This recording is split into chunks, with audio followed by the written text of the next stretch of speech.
নমস্কার, আমি ডক্টর চিন্ময়ানন্দনাথ। তো আশেপাশে আমরা প্রচুর ডক্টরকে দেখতে পাই।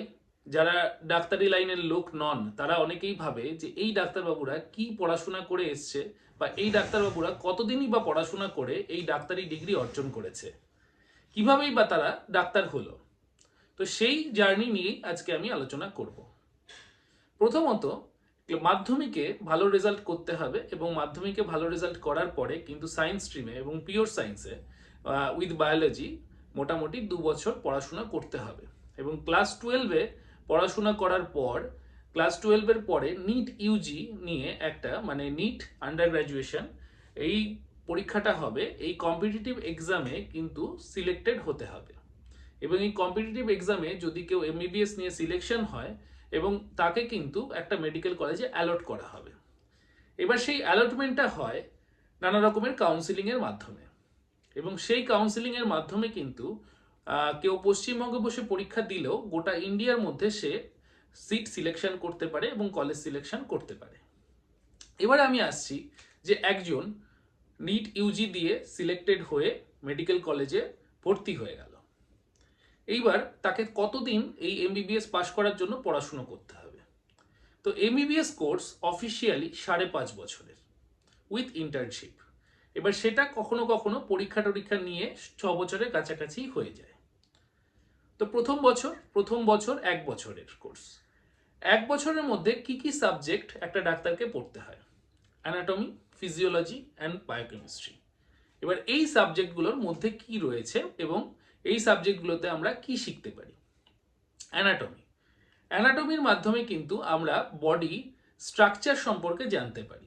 একদম মাথা থেকে পা পর্যন্ত কি কি মাসেল রয়েছে, কি কি হাড় রয়েছে, কোথায় কোন আর্টারি রয়েছে, কোথায় কোন ভেইন রয়েছে এবং কোথায় কোন নার্ভ রয়েছে, সেটা কিন্তু আমরা প্র্যাকটিক্যালি দেখতে পাই এবং আমরা মৃত মানুষের ওপরে কিন্তু পরীক্ষা নিরীক্ষা করে এই ব্যাপারে জানতে পারি।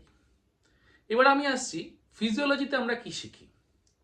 আমাদের এই অঙ্গ প্রত্যঙ্গগুলো নর্মাল সুস্থ অবস্থায় কি কাজ করে, কিরকম ভাবে থাকে এবং এদের প্রত্যেকের কি কি ধরনের কাজ রয়েছে সেই সম্পর্কে কিন্তু ফিজিওলজিতে আলোচনা করা হয়।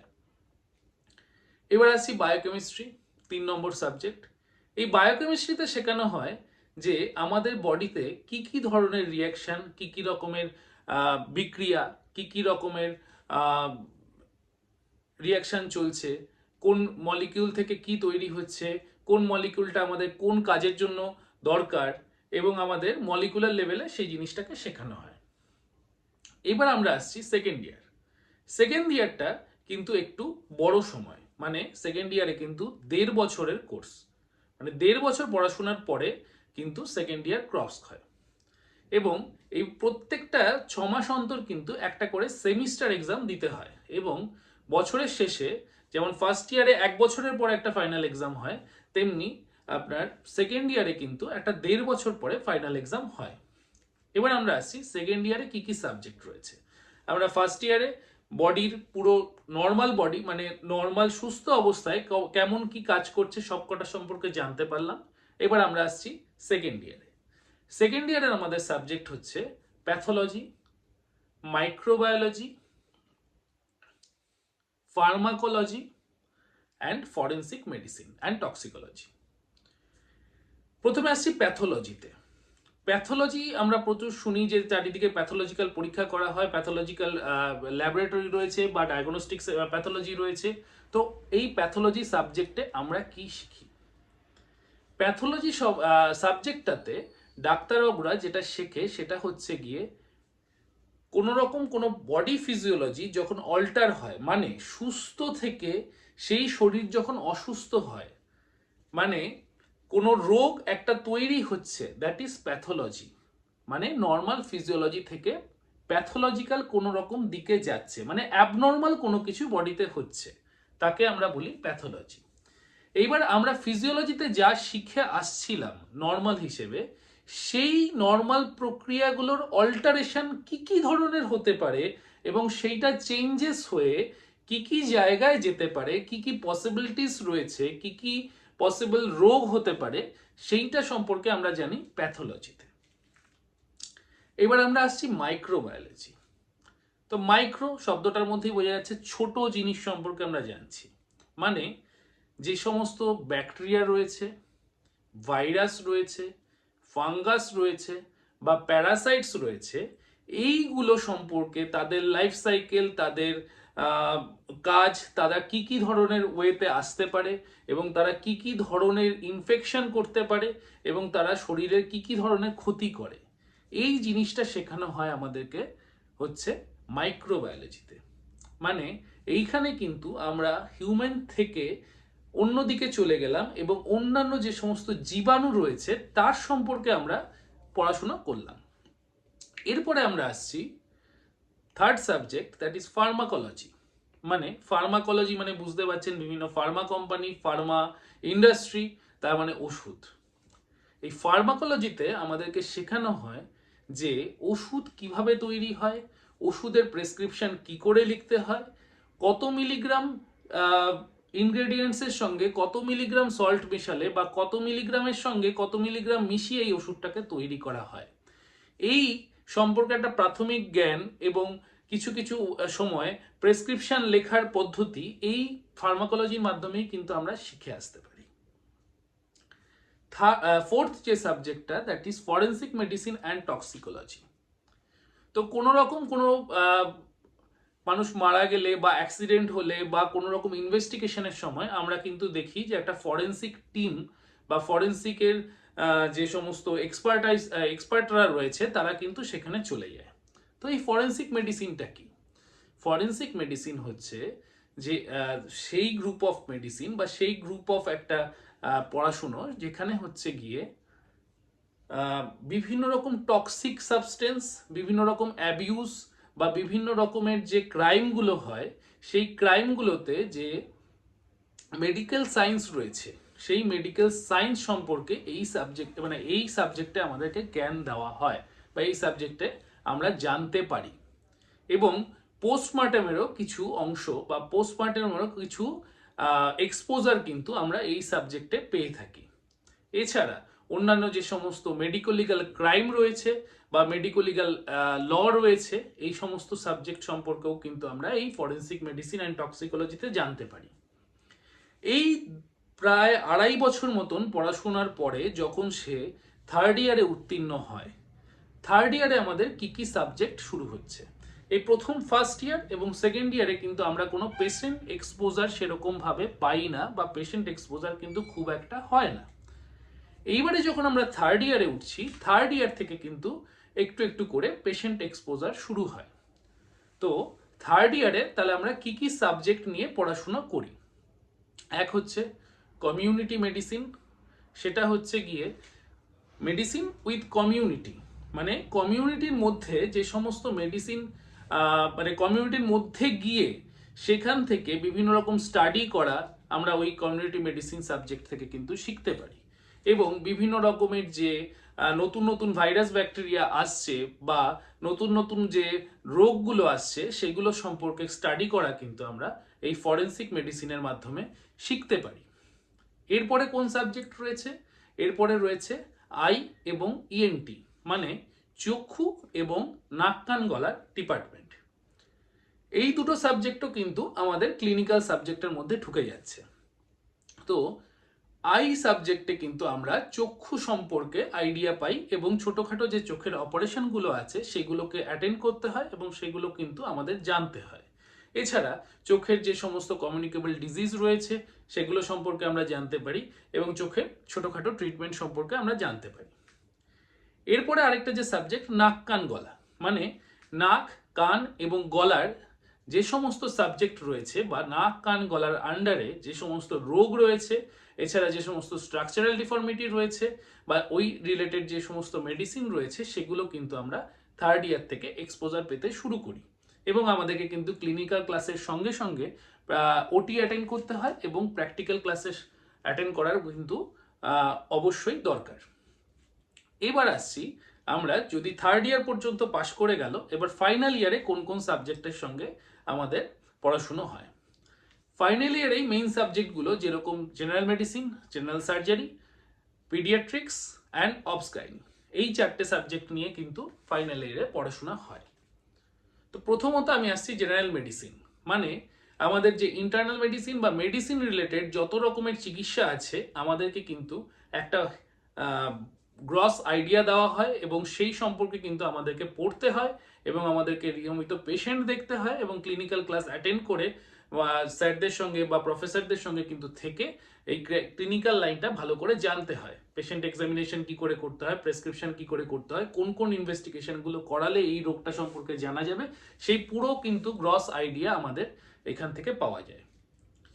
জেনারেল সার্জারিতে আমরা যেরকম ক্লিনিক্যাল ইয়েটা পাই তার সঙ্গে সঙ্গে কিন্তু আমাদেরকে সার্জারি অ্যাটেন্ড করতে হয়, যেরকম কিছু নর্মাল জেনারেল সার্জারি সেইগুলো কিন্তু আমাদের নিজের হাতে হাতে কলমে করে দেখিয়ে আসতে হয় এবং পরীক্ষায় ওগুলো কিন্তু ভালোভাবে বুঝিয়ে দিয়ে আসতে হয়। এরপরে আমি আসছি পিডিয়াট্রিক্স। পিডিয়াট্রিক্স মানে বাচ্চাদের সাবজেক্ট। তো ওই বাচ্চা রিলেটেড মানে জন্ম থেকে শুরু করে যতক্ষণ পর্যন্ত পিডিয়াট্রিক এজ গ্রুপে রয়েছে তাদের কি কি ধরনের ভ্যাকসিন দিতে হয়, তাদেরকে কি করে চিকিৎসা করতে হয়, তাদের সাইন সিমটমস কি করে বুঝতে হয়, তারা কি ধরনের কমপ্লেন করতে পারে সেগুলো সম্পর্কে আইডিয়া করা, তাদের নিউট্রিশন সম্পর্কে আইডিয়া করা, তাদের ভ্যাকসিনেশন শিডিউল সম্পর্কে আইডিয়া করা, এটা কিন্তু পিডিয়াট্রিক্সের আন্ডারে থাকে এবং পিডিয়াট্রিক্সে কিন্তু আমাদের এইগুলো সমস্ত কিছু শিখতে হয়। এরপরে যেটা পড়ে রইল অবসগাইনি, মানে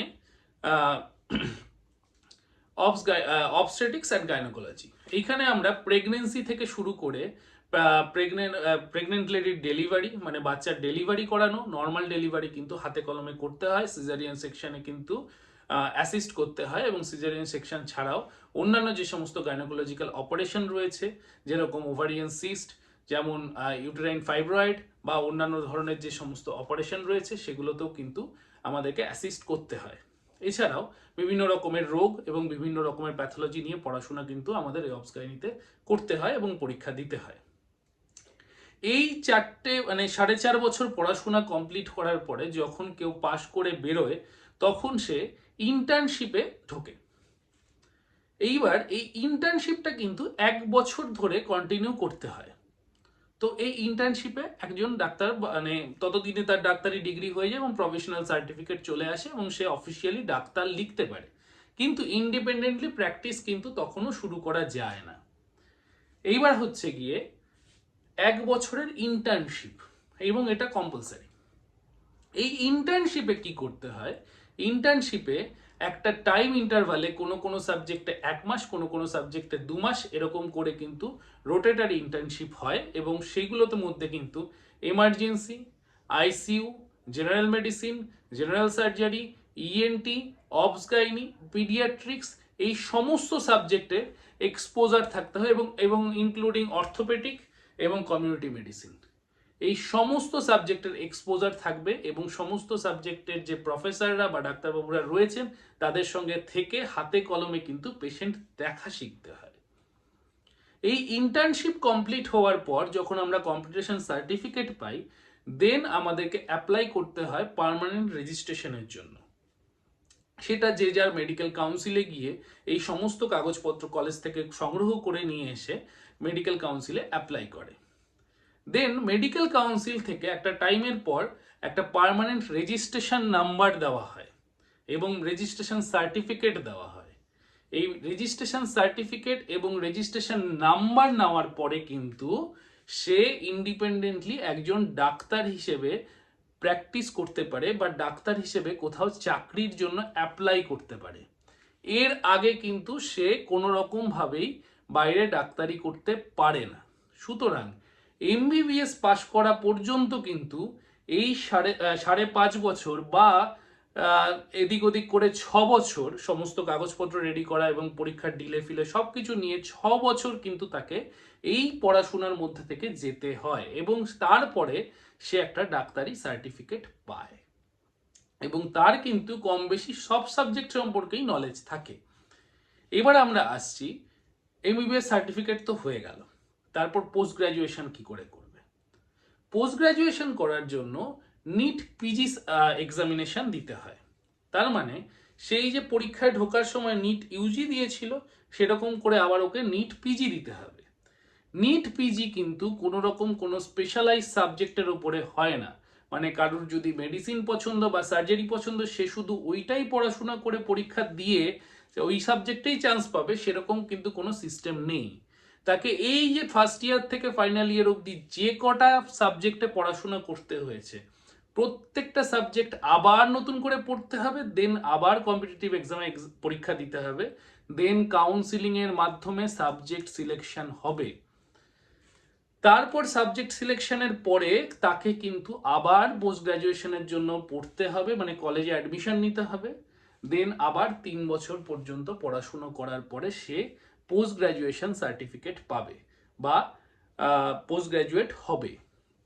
এবার সে যদি কোনো গভর্নমেন্ট মেডিকেল কলেজ থেকে পোস্ট গ্রাজুয়েশন কমপ্লিট করে, তাহলে তাকে 3 বছরের বন্ড পোস্টিং নিতে হবে। তার মানে গভর্নমেন্টের জন্য তাকে 3 বছর কাজ করতে হবে, এবং সেখানে সে অবশ্য স্ট্রাইপেন্ড পাবে, এবং সেই গভর্নমেন্টের মধ্যে এসআরশিপ বা সিনিয়র রেসিডেন্টশিপ করতে করতে কিন্তু সে সুপার স্পেশালাইজেশনের জন্য এক্সাম দিতে পারে, এবং সেই সুপার স্পেশালাইজেশনে যদি সে অ্যাপেয়ার করে এবং সেখানে যদি সে পাশ করে বেরোয় বা সে যদি সিলেক্টেড হয়, তখন কিন্তু সে আরও 2 বছরের জন্য ডক্টরেট ডিগ্রির জন্য অ্যাপ্লাই করতে পারে বা অ্যাডমিশন নিতে পারে। তার মানে একটা ডাক্তারকে যদি আপনারা দেখতে পারেন, তাহলে তার এই ব্যাকগ্রাউন্ডে কিন্তু একটা বিশাল সময় রয়েছে, বা তার লাইফের একটা বিশাল সময় কিন্তু সারাক্ষণ ওই বই নিয়ে এবং পেশেন্ট নিয়েই কাটে। তারপরে কিন্তু সেই ডাক্তারবাবু একটা চেম্বারে বসতে পারে বা আপনার সঙ্গে সামনাসামনি এসে চিকিৎসা করতে পারে। সুতরাং ডাক্তারদের প্রতি একটু কৃতজ্ঞ থাকুন এবং ডাক্তারদের লাইফ সম্পর্কে একটু বোঝার চেষ্টা করুন। যথেষ্ট পরিশ্রম করে এবং যথেষ্ট অধ্যাবসায়ের পরে কিন্তু কেউ ডাক্তার হতে পারে, এবং সে কিন্তু শুধুমাত্র টাকার জন্য কোনোদিনই প্র্যাকটিস করে না। ডাক্তারিটাও একটা নেশার মধ্যে চলে আসে, কারণ তার ছোটবেলা থেকে যখন সে বড় হয় এবং যেই সময়টা থেকে সে ঠিকঠাক বুঝতে শুরু করে, তখন থেকেই কিন্তু সে পেশেন্ট দেখা শুরু করে, এবং তার জীবনটাই কিন্তু পুরো পেশেন্টময় হয়। এবং কোনো ডাক্তারবাবুকে যদি হঠাৎ করে বসিয়ে দেওয়া হয় বা কোনো ডাক্তারবাবু যদি হঠাৎ করে প্র্যাকটিস ছেড়ে দেয়, তাহলে তার মধ্যে কিন্তু আর ঠিকঠাক সত্তা থাকে না, বা সে কিন্তু আর সুস্থ অবস্থায় থাকতে পারে না, কারণ পেশেন্টটাই তার কাছে অনেক সময় কিন্তু নেশা এবং পেশা দুটোই হয়ে ওঠে। ধন্যবাদ আমার ভিডিওটা দেখার জন্য। আশা করি ডাক্তারি লাইনটা একটু বুঝতে পেরেছেন। যদি কোনো প্রশ্ন থাকে তাহলে আমার সঙ্গে যোগাযোগ করতে পারেন। ধন্যবাদ।